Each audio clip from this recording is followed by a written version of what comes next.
రఫ్గా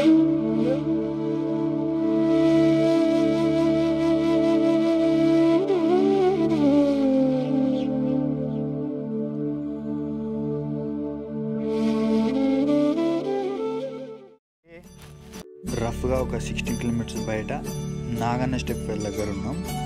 ఇది ఎక్కడ ఉండదు, ఎలగందల నుంచి వెళ్ళి 200 to 300 మీటర్స్ దగ్గరనే ఉంటుంది. ఇక్కడ చూసుకున్నట్టయితే ఈ గోపురంలో మధ్యలో విగ్రహం ఉండేది కావచ్చు. విగ్రహం ఉంది అని ఎందుకు అంటున్నా అంటే, గోపురం చుట్టూ చూసుకున్నట్టయితే శిల్పిలు చెక్కిన ఆధారాలను బట్టి మనం చెప్పచ్చు ఇక్కడ విగ్రహం ఉండేది అని. ఇక్కడ గోపురానికి పైన భాగంలో చూసుకున్నట్టయితే 5 పడగల పాము, అండ్ ఇది ఏంటిదని సెర్చ్ చేస్తే నాగబంధన్ అని తెలిసింది.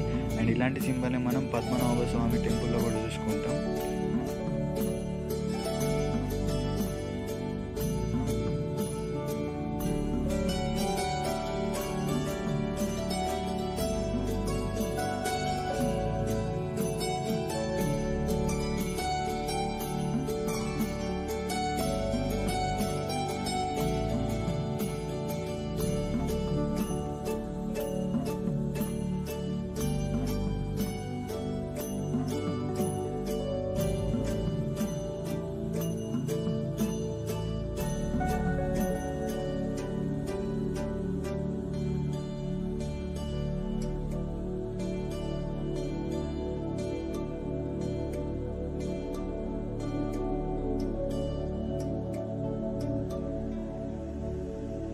ఇది కూడా ఎంట్రన్సే, కానీ మెట్లన్నీ మూసుకుపోవడంతో ఇది క్లోజ్ చేసేసారు.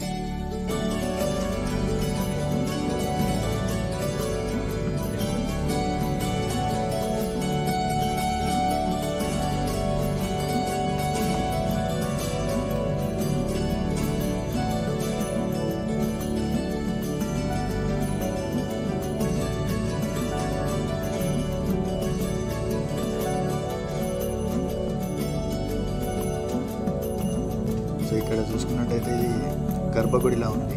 గుప్త నిధుల కోసం తవ్వకాలు జరిపినట్టు ఉంది.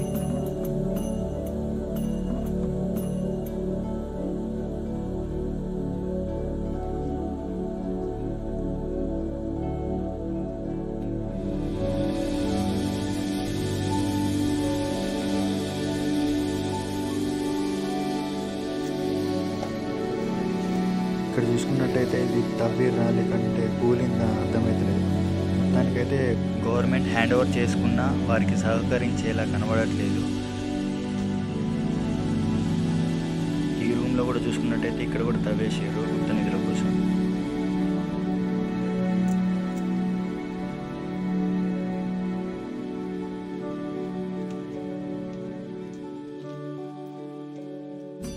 కరీంనగర్లో టూరిస్ట్ ప్లేస్, హిస్టారికల్ ప్లేస్ ఏదైనా ఉందంటే ఎలగందలు అంటారు.